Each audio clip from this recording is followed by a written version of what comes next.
외우도록 하겠습니다. 중심 되신 그리스도부터 그리스도를 첫자리에 모심까지 한번 외워보도록 하겠습니다. 시작. 중심 되신 그리스도. 고린도후서 5장 17절 말씀. 그런즉 누구든지 그리스도 안에 있으면 새로운 피조물이라. 이전 것은 지나갔으니 보라 새 것이 되었도다. 중심 되신 그리스도. 갈라디아서 2장 20절 말씀. 내가 그리스도와 함께 십자가에 못 박혔나니 그런즉 이제는 내가 사는 것이 아니요 오직 내 안에 그리스도께서 사시는 것이라. 이제 내가 육체 가운데 사는 것은 나를 사랑하사 나를 위하여 자기 자신을 버리신 하나님의 아들을 믿는 믿음 안에서 사는 것이라. 그리스도께 순종. 로마서 12장 1절 말씀. 그러므로 형제들아 내가 하나님의 모든 자비하심으로 너희를 권하노니 너희 몸을 하나님이 기뻐하시는 거룩한 산제물로 드리라. 이는 너희가 드릴 영적 예배니라. 그리스도께 순종. 요한복음 14장 21절 말씀. 나의 계명을 지키는 자라야 나를 사랑하는 자니 나를 사랑하는 자는 내 아버지께 사랑을 받을 것이요 나도 그를 사랑하여 그에게 나를 나타내리라. 말씀. 디모데후서 3장 16절 말씀. 모든 성경은 하나님의 감동으로 된 것으로 교훈과 책망과 바르게 함과 의로 교육하기에 유익하니. 말씀. 여호수아 1장 8절 말씀. 이 율법책을 내 입에서 떠나지 말게 하며 주야로 그것을 묵상하여 그 안에 기록된 대로 다 지켜 행하라. 그리하면 내 길이 평탄하게 될 것이 내가 형통하리라. 기도. 요한복음 15장 7절 말씀. 너희가 내 안에 거하고 내 말이 너희 안에 거하면 무엇이든지 원하는 대로 구하라. 그리하면 이루리라. 기도. 빌립보서 4장 6절 7절 말씀. 아무것도 염려하지 말고 다만 모든 일에 기도와 간구로 너희 구할 것을 감사함으로 하나님께 아뢰라. 그리하면 모든 지각에 뛰어난 하나님의 평강이 그리스도 예수 안에서 너희 마음과 생각을 지키시리라. 교제. 마태복음 18장 20절 말씀. 두세 사람이 내 이름으로 모인 곳에는 나도 그들 중에 있느니라. 교제. 히브리서 10장 24절 25절 말씀. 서로 돌아보아 사랑과 선행을 격려하며 모이기를 피하는 어떤 사람들의 습관과 같이 하지 말고 오직 권하여 그날이 가까움을 볼수록 더욱 그리하자. 증거. 마태복음 4장 19절 말씀. 말씀하시되 나를 따라오라 내가 너희를 사람을 낚는 어부가 되게 하리라 하시니. 증거. 로마서 1장 16절 말씀. 내가 복음을 부끄러워하지 아니하노니 이 복음은 모든 믿는 자에게 주시는 하나님의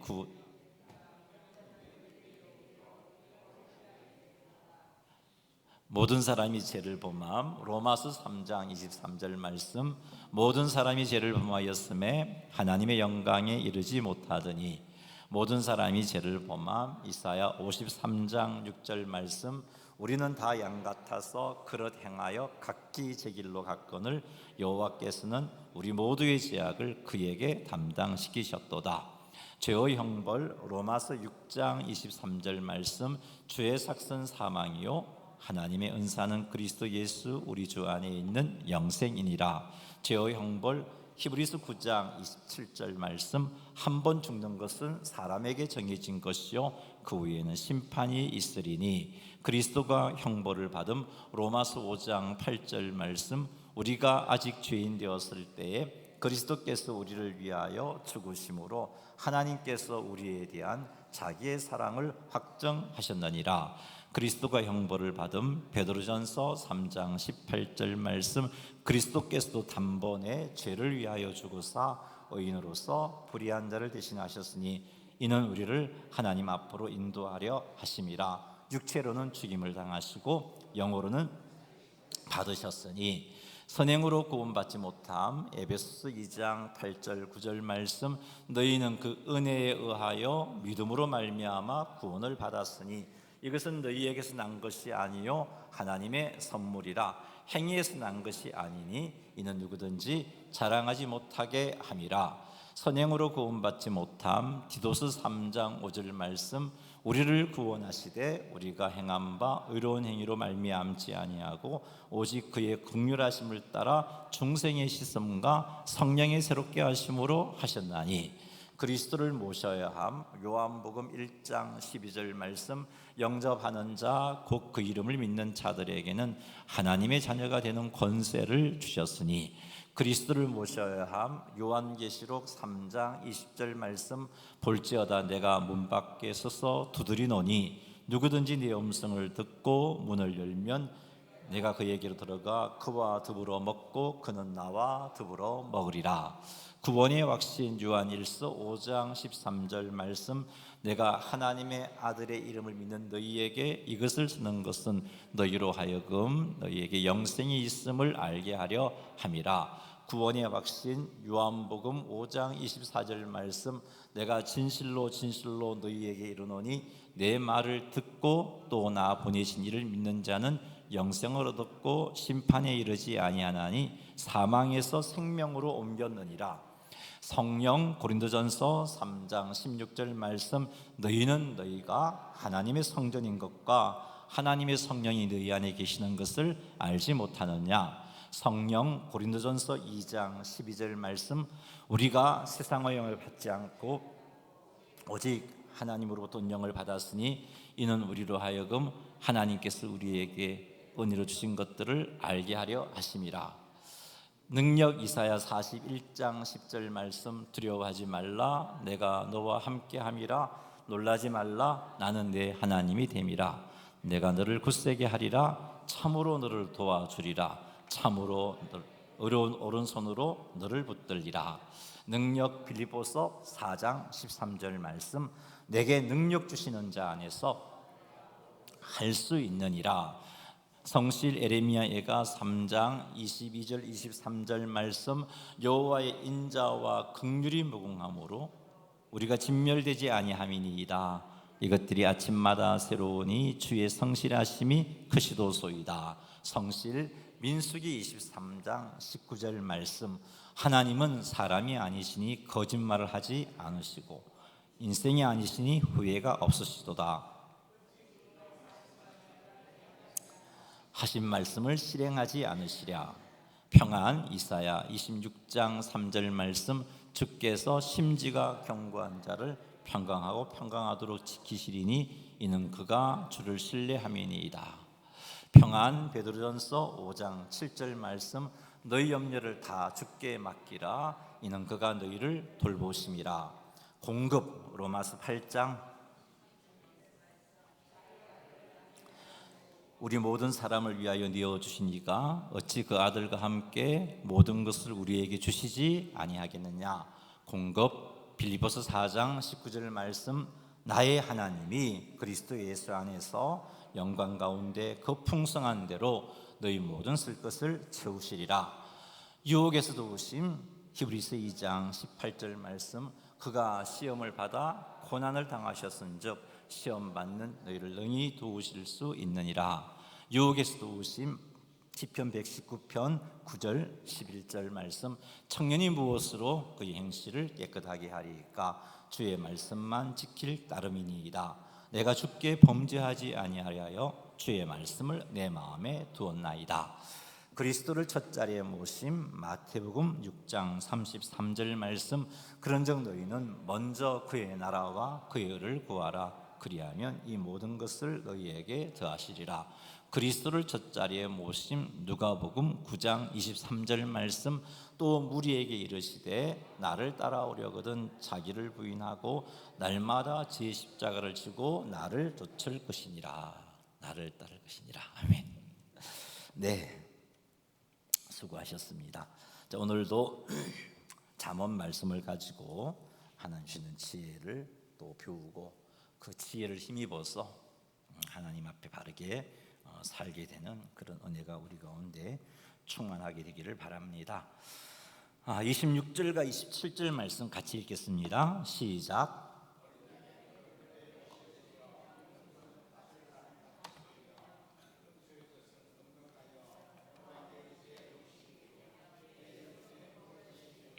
아멘. 이 말씀만 딱 떼고 보면 이게 무슨 말인가 싶지요. 근데 이 말씀은 23절에 있는 이 명령에 순종했을 때 우리에게 주어지는 복입니다. 자, 23절에 어떤 말씀이 나오냐 하면은 같이 한번 읽어보죠. 내 양떼 형편을 부지런히 살피며 내 소떼에게 마음을 두라. 아멘. 23절의 명령은 내 양떼의 형편을 부지런히 살피고 내 소떼에게 마음을 두라입니다. 자, 이 명령에 순종하는 삶을 살게 되면 26절과 27절의 복을 누리게 된다는 겁니다. 26절과 27절 말씀에 의하면 어떤 복이 언급되고 있냐면 어린 양의 털은 옷이 되고 염소는 밭을 사는 값이 되며 염소의 젖은 넉넉하게 되고 이것이 가족을 또 가족과 함께하고 있는 이들에게 먹을 것이 된다 하는 그런 말씀입니다. 자, 26절과 27절 말씀은 하나님께서 주신 사명, 직분, 일 이런 것들이 헌신하는 자가 누리는 복이다라고 이해를 하시면 됩니다. 26절과 27절에 언급된 복을 크게 세 가지로 표현을 하고 있는데 첫 번째 복은 생활의 안정과 필요가 충족되는 복입니다. 26절에 보니까 어린 양의 털은 내 옷이 된다 하는 것이 바로 이 의미입니다. 사명과 직분과 직장, 사업, 사역 등 하나님께 주신 일터에서 부지런히 사명을 감당할 때, 일을 감당할 때 이렇게 생활의 안정이 주어지고 필요가 충족되는 은혜가 있다는 겁니다. 두 번째는 더 많은 복을 누리게 된다는 겁니다. 26절에 염소는 밭을 사는 값이 된다고 말씀하고 있는데 그 염소를 통해서 또 다른 밭을 사서 점점 그의 지경이 넓어지는 것을 보여주고 있죠. 이 말은 더 많은 복을 누리게 된다는 그런 말씀입니다. 하나님 이처럼 충성된 자에게 더 많은 것을 맡기시는 분입니다. 세 번째 복은 나뿐만 아니라 가족들 그리고 가족뿐만 아니라 함께하는 자들에게도 내가 누리는 유익을 누리게 되는 복을 의미하고 있습니다. 자, 27절 한번 읽어보죠.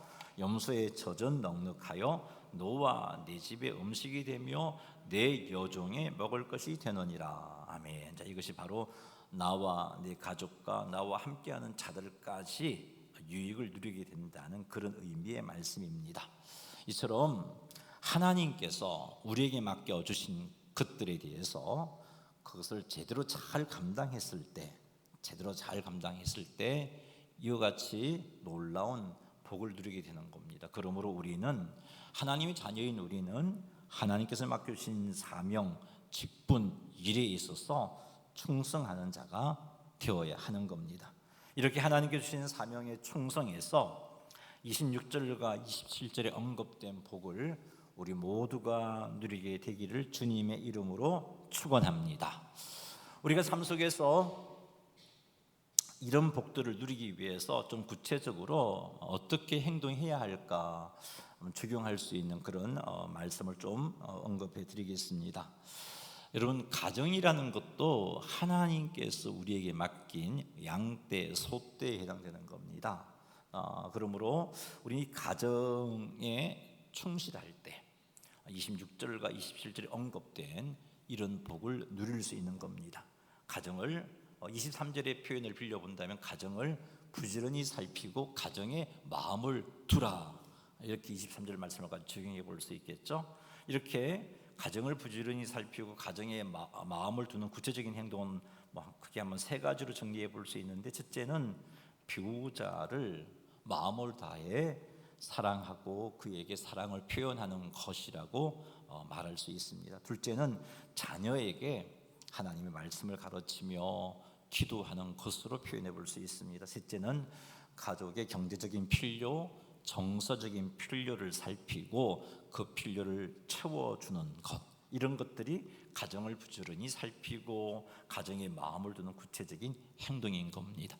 사랑하는 성도 여러분, 그러니 우리가 하나님께서 주신 이 가정이라는 양떼, 소떼에 해당되는 이것들을 부지런히 살피고 마음을 둠으로 인해서 앞에서 언급된 26절과 27절에 있는 이런 복들을 우리가 누릴 수 있어야겠습니다. 그러기 위해서 여러분의 배우자에게 마음을 다하여서 사랑을 표현하시기 바랍니다. 그리고 사랑하시기 바랍니다.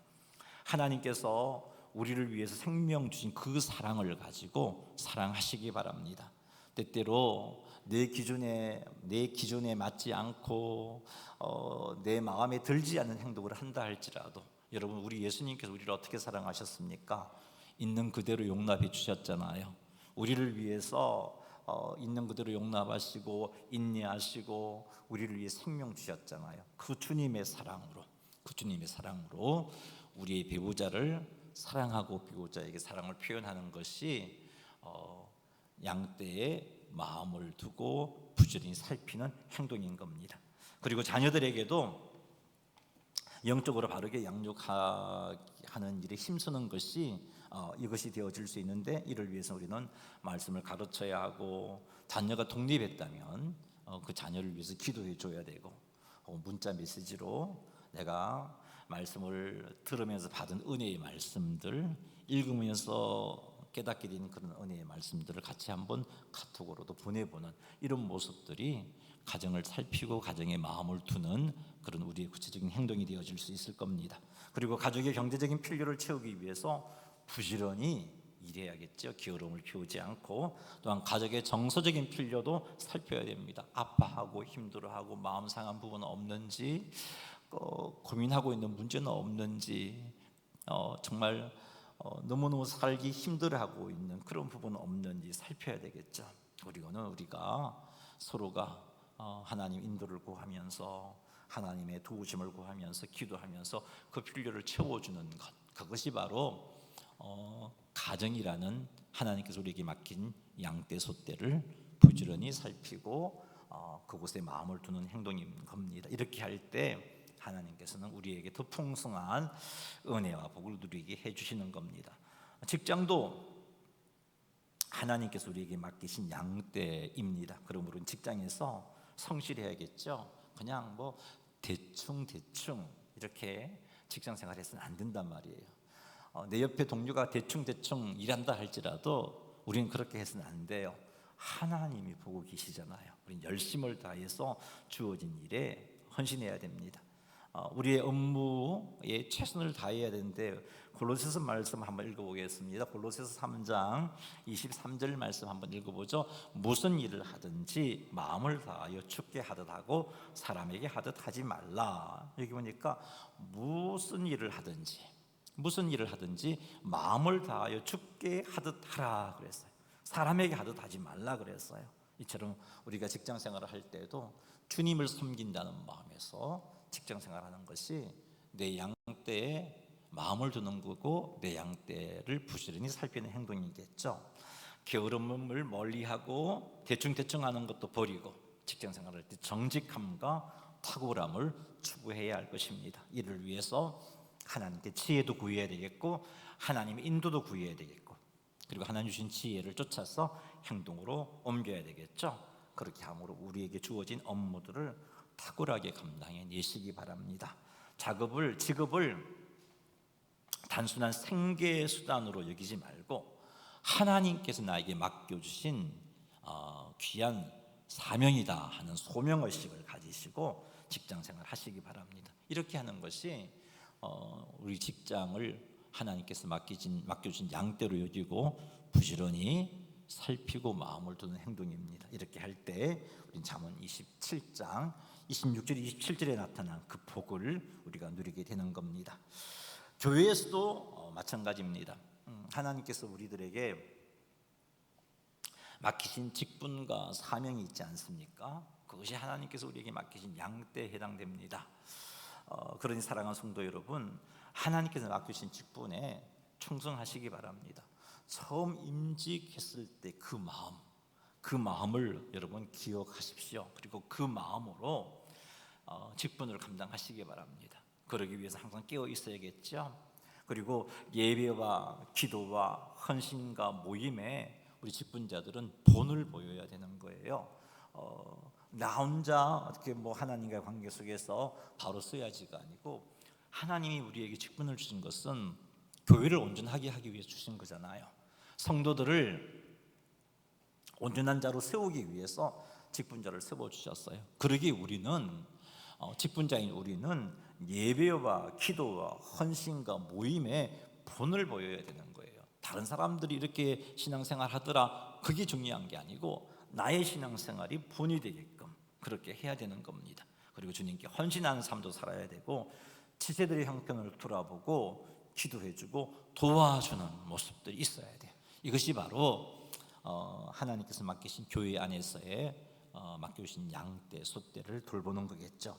찬양대, 찬양단, 교사, 셀리드, 주방, 방송, 전도, 특공대, 중보기도, 이것도 하나님께서 우리에게 맡겨주신 귀한 것들이죠.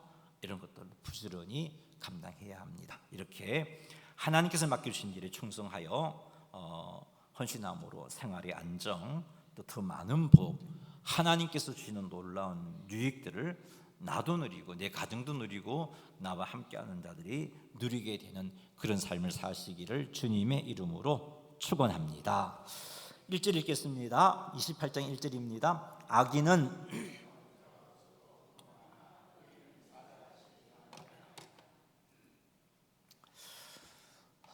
악인은 쫓아오는 자가 없어도 도망한다는 것은 자신이 지은 죄 때문에 생긴 두려움, 그것 때문에 불안하게 살아가는 것을 의미합니다.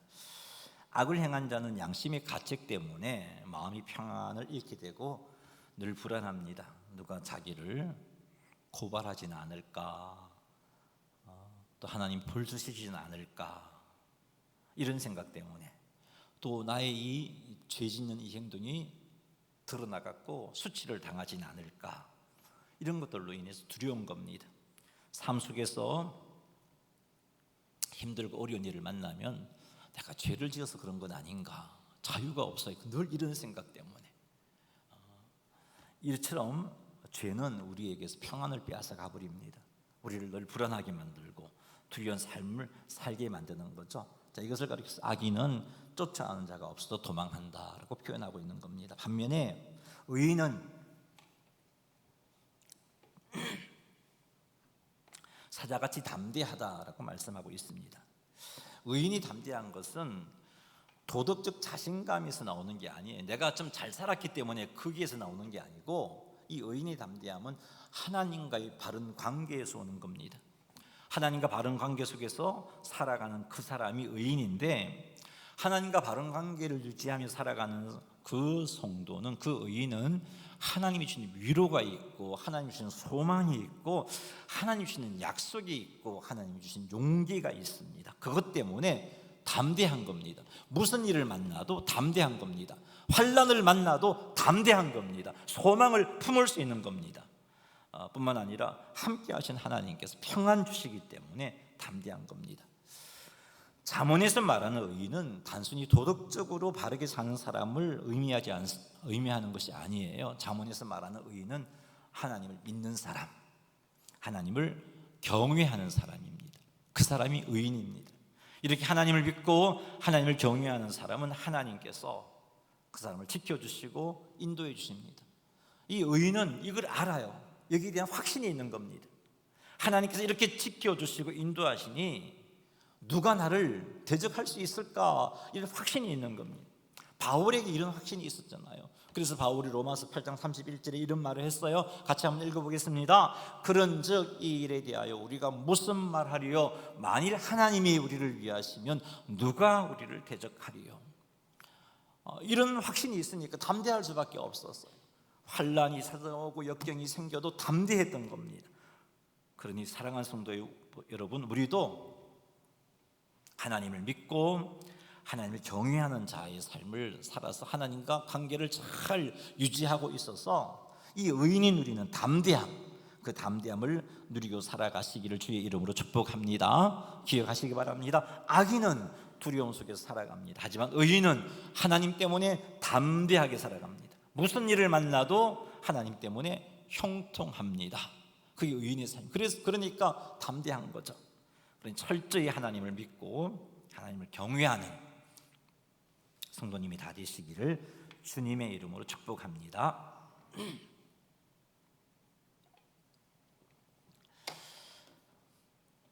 의인은 쫓아오는 자가, 악인은 쫓아오는 자가 없어도 도망한다라고 그렇게 말하고 있어요. 왜냐하면 죄가 있기 때문입니다.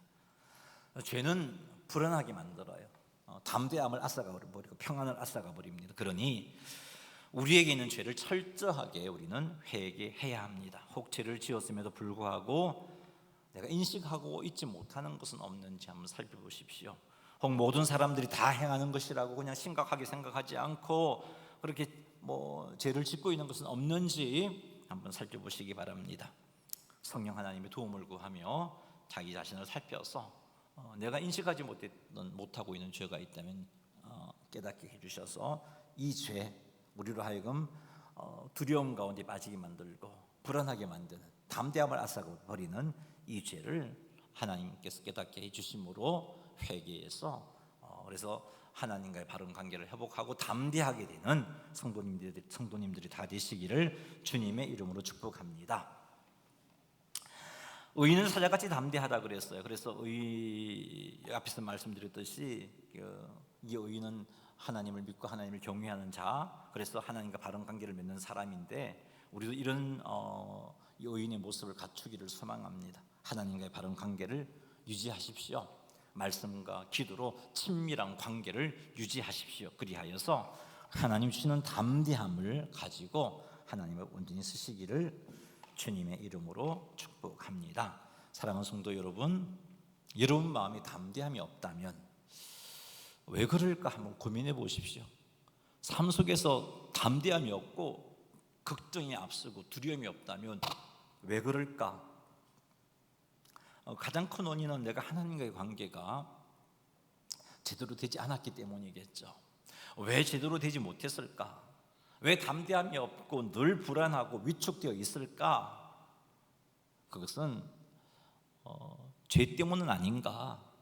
혹 내가 회개하지 않은 죄 때문은 아닌가? 한번 살펴보시기 바랍니다. 그래서 이 담대함을 유지하지 못하게 만드는 그 원인을 제거함으로 담대함을 누리는 성도님들이 다 되시기를 주님의 이름으로 축복합니다. 2절 말씀 읽겠습니다. 나라는 죄가 있으면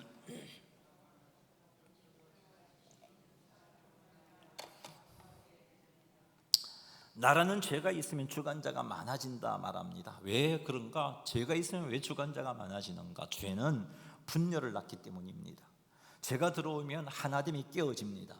각자 자기의 욕심과 이익을 따라 움직이게 되면서 리더십이 하나로 모아지지 않습니다. 그래서 여러 사람들이 권력을 나누어 가지려고 하게 되고 그러다 보니까 주권자가 많아집니다.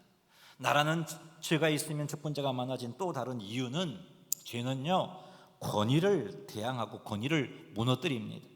지도자가 죄 가운데 있으면 국민들이 그 지도자를 신뢰하지 않습니다. 뿐만 아니라 국민들이 죄 가운데 있으면 역시 그 위에 있는 권위에 대해서 대항하게 됩니다. 지도자가 죄가 있든 국민이 죄가 있든 간에 이런 상태가 되면 그 나라의 권위가 인정되지 않으니까 더 많은 권력자가 등장하게 되고 서로 주권자가 되고자 하기 때문에 나라는 결국은 무질서 혼란에 빠지는 겁니다. 그래서 나라가 죄가 있으면 주권자가 많아진다고 그렇게 말하고 있는 겁니다. 자, 그러나 명철과 지식이 있는 사람이 나라를 이끌면 그 나라는 오래도록 안정되고 평화롭게 됩니다. 명철과 지식이 있다는 말은 올바른 분별력과 올바른 삶의 원리를 가지고 있다는 겁니다. 이런 사람이 통치하게 되면 그 나라는 오래도록 평안함을 누리고 그 나라는 번성하게 되어 있습니다. 자, 그런데 이런 올바른 분별력, 올바른 삶의 원리는 어디에서 오는 겁니까? 하나님을 경외하면서 오는 겁니다. 하나님을 아는 지식에서 오는 겁니다. 이렇게 하나님을 경외하고 하나님을 아는 지식이 있는 사람이 나라를 이끌면 그 나라는 오래도록 안정하고 안정되고 평화롭게 되는 겁니다. 자, 이런 잠언 28장 2절 말씀 앞에서 우리는 우리가 나라를 위해서 해야 할 일이 어떤 것인지 알게 됩니다. 첫째는 우리가 우리 자신을 돌아보면서 우리에게 있는 죄 문제부터 회개해야 되겠죠.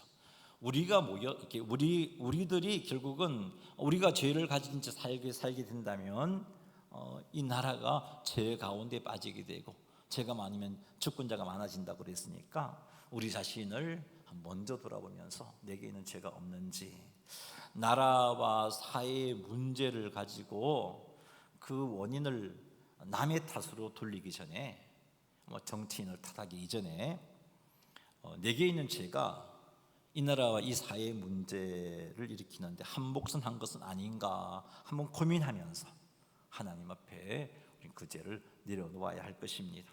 둘째는 나라의 지도자를 위해서, 그리고 나라를 위해서 기도해야겠구나 하는 것을 깨닫습니다. 이 나라가 죄가 차고 넘치지 않도록 교회가 빛과 소금의 역할을 잘 감당할 수 있도록 기도해야 합니다. 나라가 죄가 많아지면 주권자가 많아지고 그 나라는 어지러워질 수밖에 없으니까 이 나라가 죄가 차고 넘치지 않도록 우리는 교회가 빛과 소금의 역할을 제대로 감당할 수 있게 해달라고 기도해야 하겠구나 하는 것을 깨닫습니다. 뿐만 아니라 세워진 나라의 리더들이 명철과 지식을 소유할 수 있도록 올바른 분별력과 올바른 삶의 원리를 갖추어서 이 나라를 이끌어갈 수 있도록 우리는 기도해야 할 것입니다. 셋째는 성도들이 자기 정치 성향을 따라 나라의 지도자를 선택하지 말고 정말 하나님을 경외하는 자인가, 정말 올바른 분별력과 올바른 삶의 원리를 소유하고 있는 자인가를 살펴서 그런 사람을 나라의 지도로 선택할 수 있게 해달라고 우리 하나님께 기도해야 할 것입니다. 이것들이 우리들로 하여금 이 나라를 바르게 세우도록 우리가 일할 수 있는 것들입니다.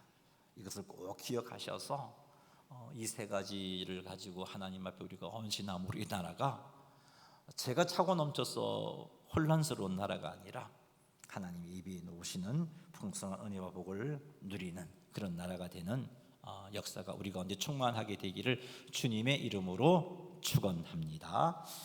교회 소식 전하겠습니다.